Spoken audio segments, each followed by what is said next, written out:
سورہ یاسین پڑھنے کی فضیلت۔ فجر کی نماز کے بعد سورہ یاسین پڑھنا کیسا ہے؟ کیا یہ سنت عمل ہے؟ عبد المطلب انڈیا سے۔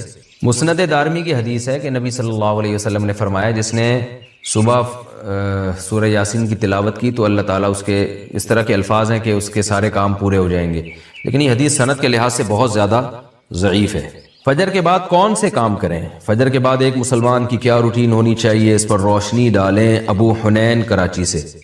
دیکھیں حدیث سے تو یہ بات ثابت ہے کہ فجر کے بعد کا وقت ذکر اللہ کا وقت ہے۔ آپ صلی اللہ علیہ وسلم نے ارشاد فرمایا کہ جو شخص فجر کی نماز کے بعد اسی جگہ جہاں نماز پڑھی ہے بیٹھے بیٹھے اللہ کا ذکر کرتا ہے یہاں تک کہ جب سورج ایک نیزہ بلند ہو جاتا ہے، اشراق کا وقت داخل ہوتا ہے، 2 رکعت پڑھتا ہے تو اللہ اس کو ایک حج عمرے کا ثواب عطا فرماتے ہیں۔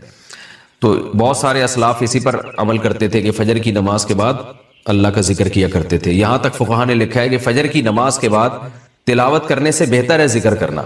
تو اگر کوئی اس طرح تسبیحات نہ کر سکے تو پھر تلاوت کر لے، کیونکہ بہرحال تلاوت بھی ایک طرح کا اللہ کا ذکر ہی ہے۔ تو یہ وقت جو ہے نا ذکر اذکار کا وقت ہے، سب سے بہتر ہے ذکر کرے، وہ نہیں تو پھر تلاوت کرے۔ تو لیکن واجب کچھ بھی نہیں ہے اس میں۔ تو اگر آپ فجر سے پہلے کر لیں ذکر، فجر سے پہلے کر لیں تلاوت تو بھی جائز ہے۔ تو شریعت میں آپ کو اس کا اختیار دیا ہے، لیکن فجر کے بعد سونا فوراً یہ بہرحال شریعت میں ناجائز حرام نہ بھی ہو لیکن ناپسندیدہ ہے۔ بہت سارے اسلاف سے اس کی کراہت منقول ہے۔ تو اگر کوئی مجبور ہو تو ایک الگ بات ہے، جیسے کسی کو رات کو نیند ہی نہ آئی ہو اور اس نے صبح 8 بجے کہیں جانا ہے، اب وہ اگر فجر کے بعد نہیں سوئے گا تو وہ آگے نیند پوری نہیں ہوگی، مسائل کھڑے ہوں گے، تو وہ الگ بات ہے، وہ سو جائے۔ لیکن نارملی فجر کے بعد سونے کا معمول بنا لینا یا بلا ضرورت یہ کام کرنا شریعت میں پسندیدہ نہیں ہے۔ بہت سارے اسلاف نے اس کو ناپسند کیا ہے کیونکہ مبارک وقت ہے، اللہ اللہ کرنے کا وقت ہے۔ کچھ نہیں آپ کرتے، ایکسرسائز کر لیں اس وقت، صبح واک کر لیں جا کے، اچھی ہوا ہے، تازہ ہوا ملے گی آپ کو، جاگنگ کر لیں اس وقت جا کے، پورا دن آپ کا اچھا گزرے گا۔ تو یہ اس قسم کی ایکٹیویٹیز کرنی چاہیے۔ اور دوسری بات نبی صلی اللہ علیہ وسلم نے فرمایا بورک لامتی فی بکورہا، اللہ تعالیٰ نے میری امت کے کاموں میں برکت رکھی ہے صبح کے وقتوں میں۔ تو جتنے بھی کام جو صبح کے وقت میں کیے جائیں اس میں اللہ نے برکت بہت رکھی ہے۔ تو اس میں ایکسرسائز بھی کی جا سکتی ہے، اس میں پڑھا بھی جا سکتا ہے، کاروبار بھی کیا جا سکتا ہے۔ لوگ کہتے ہیں ہم اس وقت کاروبار کیسے کریں، دکانیں بند ہوتی ہیں۔ تو بھائی کاروبار کی پلاننگ کر رہے ہیں اس وقت بیٹھ کے آپ، ٹھیک ہے، دکان نہ کھولیں، کوئی ہے ہی نہیں کسٹمر آپ کو کراچی میں، تو آپ صبح اگر بیٹھیں گے دکان کھول کے ایک بندہ بھی نہیں ملے گا۔ لیکن ہمارے ایک دوست نے ایسا کیا، دوست تو نہیں جاننے والے تھے، انہوں نے کیا کیا، انہوں نے کہا کہ میں فجر کے بعد دکان کھولوں گا، تو اعلان کر دیا کہ جو کسٹمر فجر کے بعد آئے گا خصوصی ڈسکاؤنٹ ہوگا ان کے ساتھ۔ تو اس میں لوگ اس بہانے جلدی جلدی جانے لگے، تو وہ ان کا اتنا رش ہو گیا کہ ان کا اس طرح سے کاروبار میں جو نقصان ہو سکتا تھا اس کی تلافی اس طرح سے ہو گئی۔ تو بہت سارے طریقے، انسان جب کھوپڑی استعمال کرتا ہے تو طریقے سامنے آتے ہیں، اور کھوپڑی استعمال بھی فجر کے بعد بہت اچھے طریقے سے ہو جاتی ہے۔ بلکہ سردیوں میں تو فجر سے پہلے آپ کو کھوپڑی استعمال کرنا شروع کر دینی چاہیے، کیونکہ سردیوں میں راتیں بہت لمبی ہوتی ہیں۔ تو یہ وقت جو ہے نا انسان کا دماغ بہت فریش ہوتا ہے اور اس وقت بہت اچھا سوچ سکتا ہے، پلاننگ بہت اچھی کر سکتا ہے۔ تو یہ کام فجر کے بعد یا فجر سے پہلے یا فجر کے بعد یہ کام کرنے چاہیے۔ سورہ یاسین قرآن پاک کا دل کیوں؟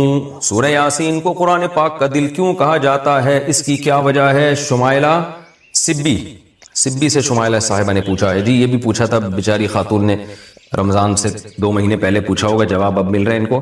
جی سورہ یاسین کو قرآن پاک کا دل کہا گیا ہے جس حدیث میں، ترمذی کی حدیث ہے، امام ترمذی نے اس حدیث میں لکھا ہے کہ یہ حدیث غریب ہے، لیکن دیگر جو محققین ہیں انہوں نے اس حدیث کو بالکل ضعیف قرار دیا ہے، اور بعض نے تو بالکل موضوع قرار دیا۔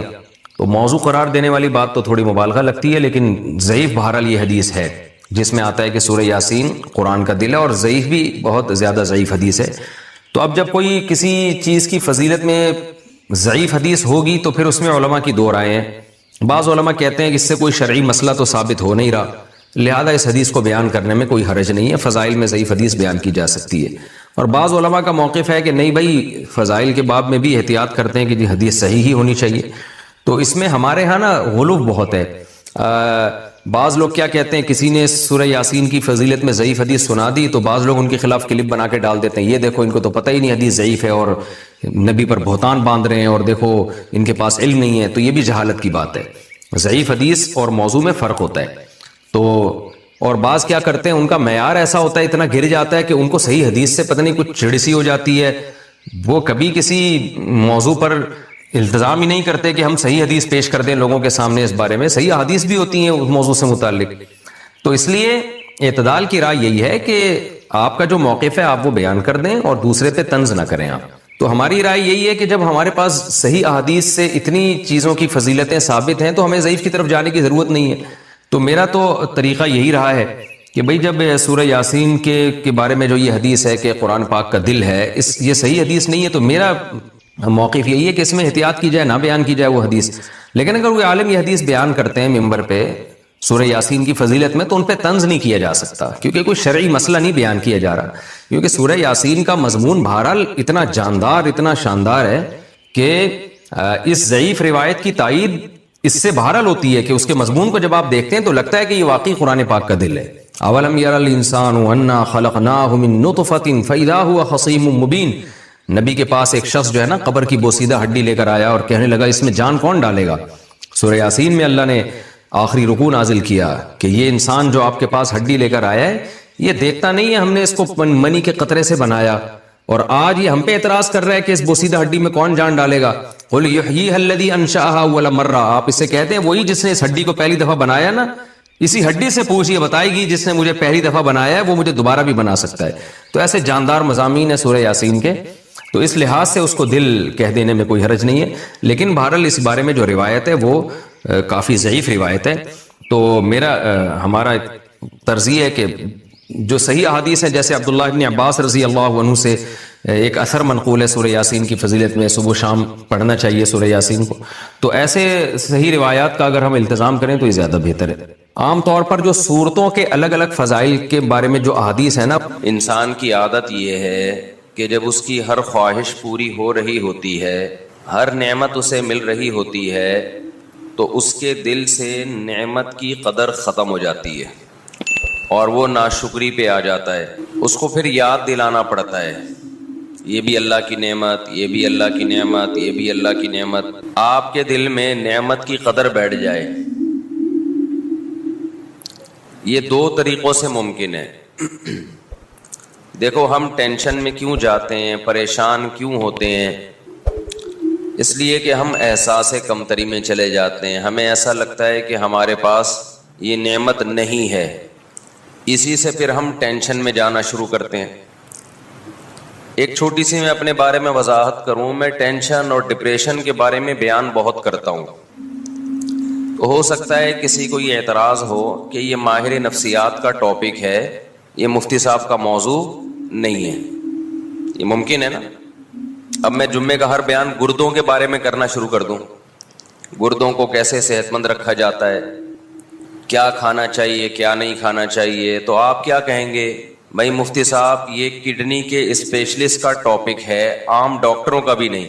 تو یہ مولاناؤں کا ٹاپک نہیں ہے. ایک تو یہ آپ کا ٹاپک نہیں ہے. دوسری بھائی آپ کوئی کڈنی اسپیشلسٹ ہیں کہ آپ کو اس کے بارے میں بہت زیادہ معلومات ہو؟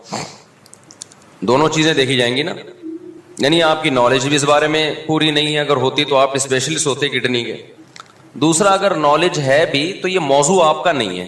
ہم یہاں گردوں کے اور کڈنی کے بارے میں سننے کے لیے نہیں آتے، یہی کہیں گے نا آپ. تو وہی سوال ہوتا ہے کہ یہ ٹینشن، ڈپریشن، اسٹریس، انزائٹی، مفتی صاحب پہلی بات تو یہ کہ آپ کیا ماہر نفسیات ڈاکٹر ہیں جو آپ ان موضوعات پر بات کرتے ہیں؟ دوسری بات یہ کہ اگر آپ کو بالفرض ان موضوعات میں مہارت ہے بھی تو بھی آپ کا ٹاپک نہیں ہے. آپ کا ٹاپک تو ہے نماز، زکوٰۃ، حج، روزہ، نکاح، وراثت، طلاق، خرید و فروخت کے شرعی احکام اور اخلاقی برائیاں جو سوسائٹی میں پھیل رہی ہیں، بے پردگی، زنا، چوری، یہ آپ کے موضوعات. کائنڈلی ڈپریشن، اسٹریس، ٹینشن، یہ کس کا ٹاپک ہے بھائی؟ بول لو یار. یہ ڈاکٹروں کا ہے. پورے 4 سال پڑھتے ہیں لوگ، 6 سال پڑھتے ہیں، پھر پاگلوں پہ پریکٹس کرتے ہیں، یا تو خود پاگل ہو جاتے ہیں یا بہت سارے پاگلوں کو ٹھیک کر دیتے ہیں.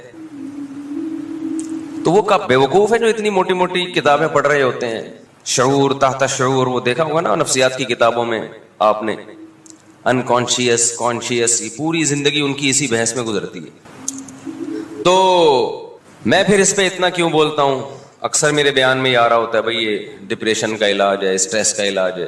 میں اس لیے بولتا ہوں کہ یہ جو ڈپریشن آج کل پھیلی ہوئی ہے اور جو اسٹریس آج کل پھیلی ہوئی ہے, یہ 99% حب دنیا کا نتیجہ ہے. سمجھتا ہے بات کو کہ نہیں سمجھتا؟ ایک ٹینشن وہ ہوتی ہے آپ واقعی کسی ٹینشن میں ہو, سچی مچی کی ٹینشن ہے, اس ٹینشن سے نکلنے کے لیے آپ ڈاکٹر سے رابطہ کر رہے ہو. وہ ٹینشن ڈاکٹر کا ٹاپک ہو سکتا ہے, بلکہ ہے وہ, میں یہ مانتا ہوں کہ وہ کس کا موضوع ہے, اس کے پاس صحیح گائیڈنس ہے یا نہیں ہے میں بعد میں بات کروں گا. یعنی there are 2 types of tensions. Tensions کی کتنی قسمیں ہیں؟ 2. ایک ٹینشن کی قسم وہ ہے جو ٹینشن ہے نہیں, آپ کو محسوس ہو رہی ہے.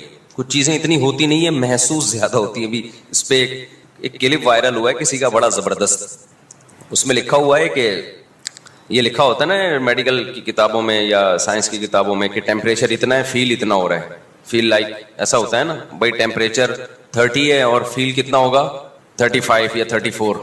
تو جو سائنس کے اسٹوڈنٹس ہیں ان کو اس کا مطلب سمجھ میں نہیں آتا, جب ہے 30 تو فیل 34 کیوں ہو رہا ہے, سوال پیدا ہوتا ہے. تو اس نے بڑا اچھا جواب دیا ہے, بہت سارے مسئلے آپ کے نا ٹک ٹاک پہ حل ہو جاتے ہیں جو بڑے بڑے سائنسدان حل نہیں کر سکتے.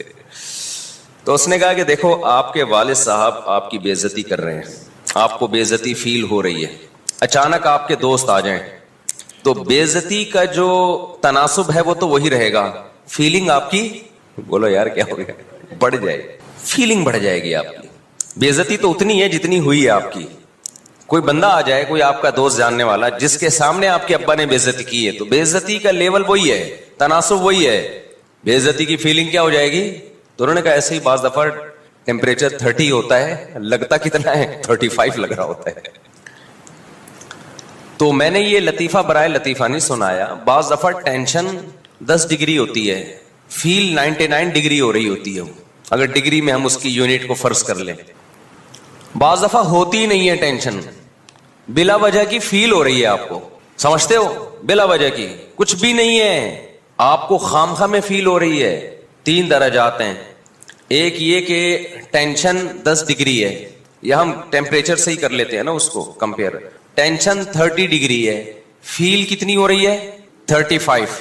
ایک تو یہ ہے, یہ بھی حماقت ہے اتنی فیل آپ کو, آپ کی باڈی میں کچھ گڑبڑ ہوگی نا, اس کا مطلب ہے یار کیا ہو گیا, پتہ نہیں کس اسٹائل میں بیٹھے ہیں آپ لوگ, تو صبح صبح ناشتہ کر کے آئے ہیں نا آپ لوگ. ایک درجہ یہ ہے کہ ہے 30, محسوس کتنی ہو رہی ہے 35.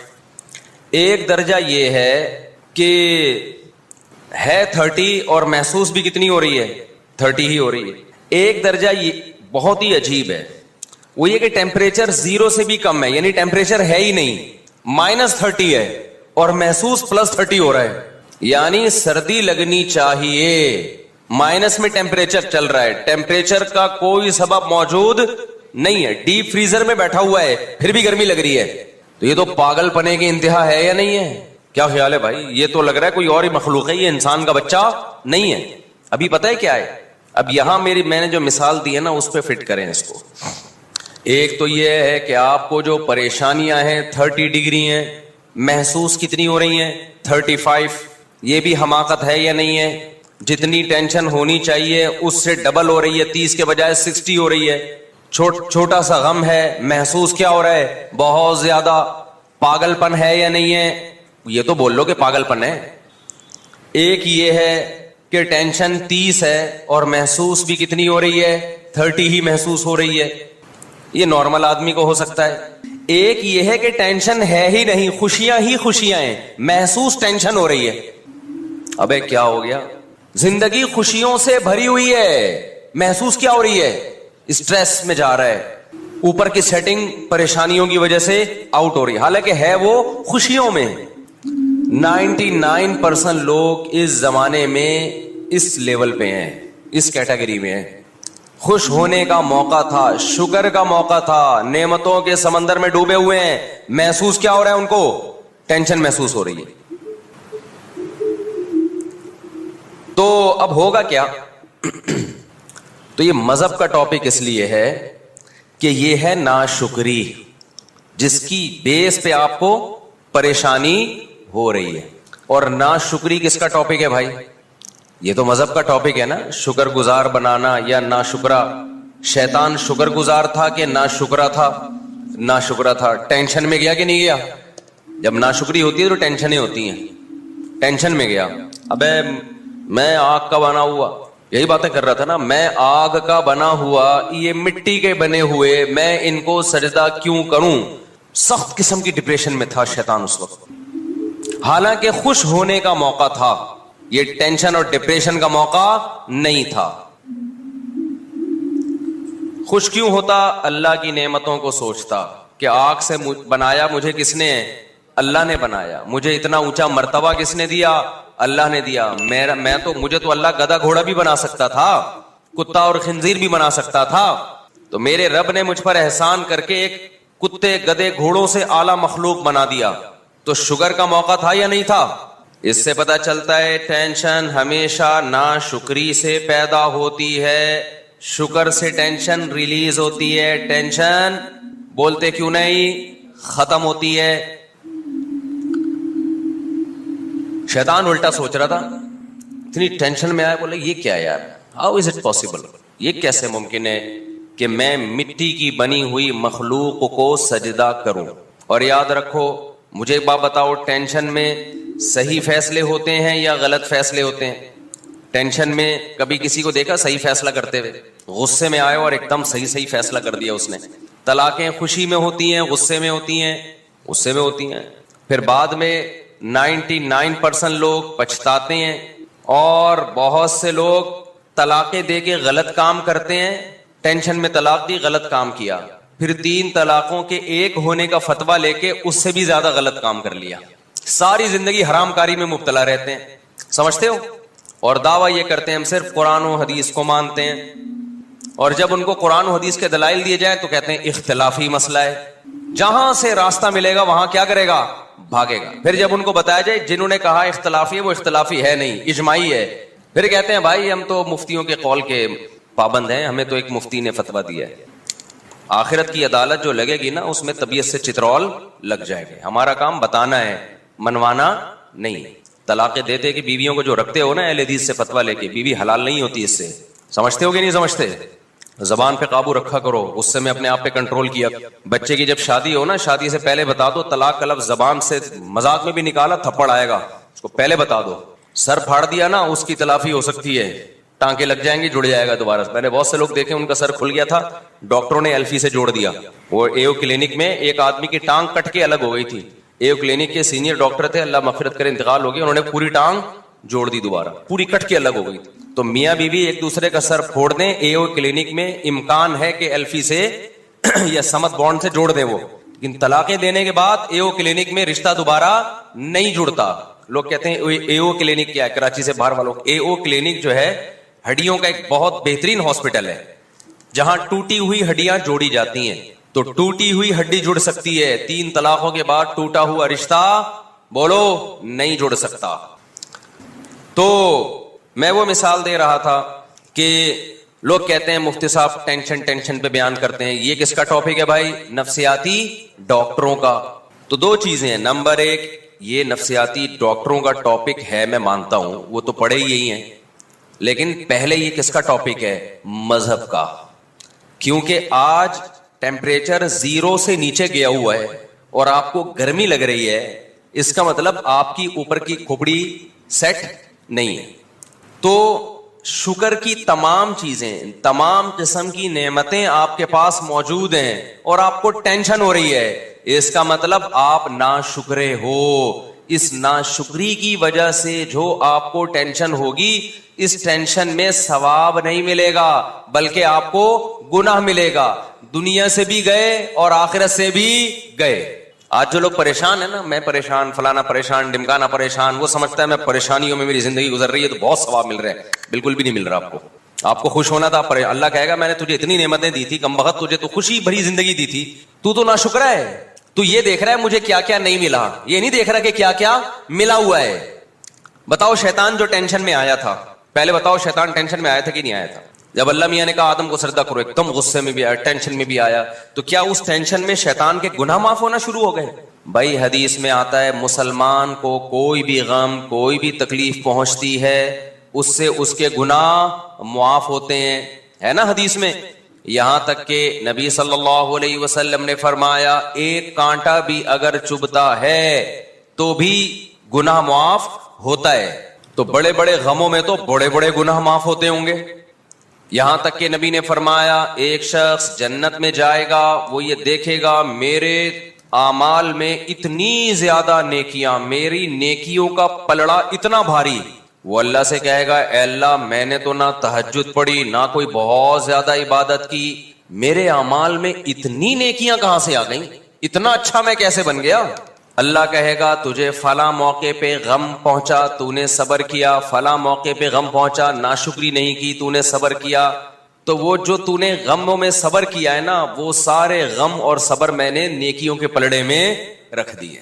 تو اس کو سمجھ رہا تھا کوئی نیکی نہیں ہے، لیکن اللہ کی نظر میں وہ بہت بڑی نیکی تھی. تو اس سے ہمیں پتہ چلتا ہے کہ جب بھی کوئی ٹینشن ہو، پریشانی ہو، اس سے گناہ معاف ہوتے ہیں، آخرت میں ہمارے درجات بلند ہوتے ہیں.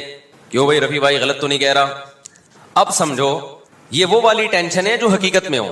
اور میں یہ عرض کر رہا ہوں کہ غلط بات پہ غم زدہ ہو گئے نا، غلط بات پہ. آج کل زیادہ تر غم کس پہ ہو رہا ہے؟ غم کی چیز ہے نہیں، سبب ہے نہیں، ایویں تقریریں سن سن کے غم زدہ ہو رہا ہے. غریب ہو ایسے ہو تم، غریب ہو فلانے ہو تم، غریب ہو ڈمکانے ہو تم، تو غریب غربت دور نہیں ہو رہی. اللہ تعالیٰ نے بزنس کی فضیلت زیادہ بیان کی ہے. اسلام میں بزنس کی فضیلت ملازمت سے کئی گنا زیادہ ہے، تجارت کی فضیلت، یہ ایک حقیقت ہے.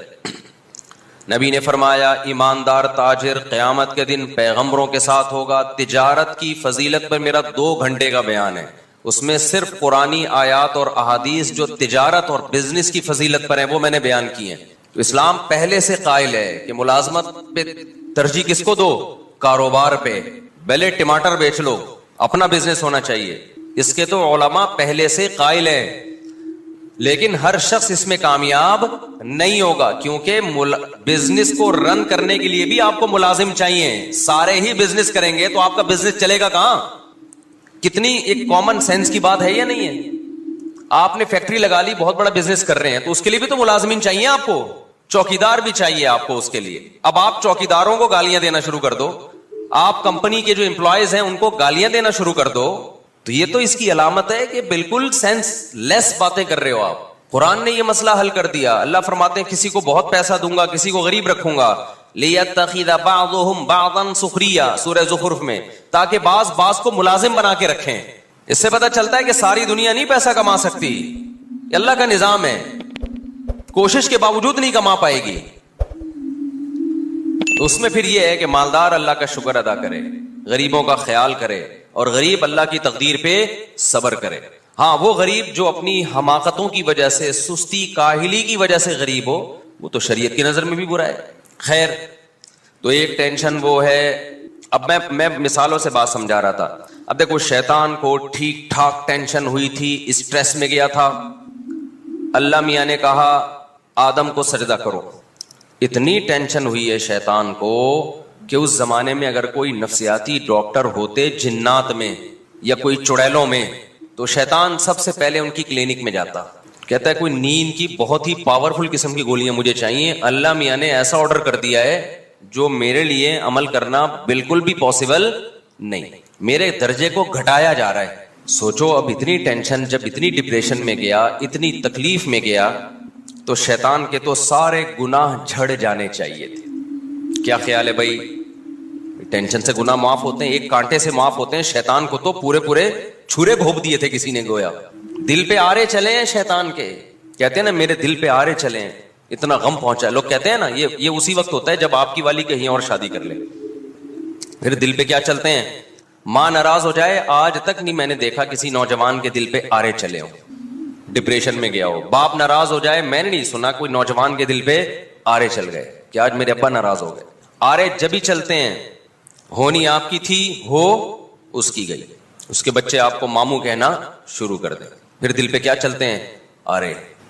تو شیطان کے دل پہ کیا چل رہے تھے بھائی؟ آرے چل رہے تھے. کوئی کاٹ رہا تھا اس کو، کتنا غم کتنا غم کتنا غم. اس غم میں پہلی بات شیطان کو ثواب نہیں مل رہا تھا اور گناہ مل رہا تھا، ایک بات. نمبر 2، اس غم میں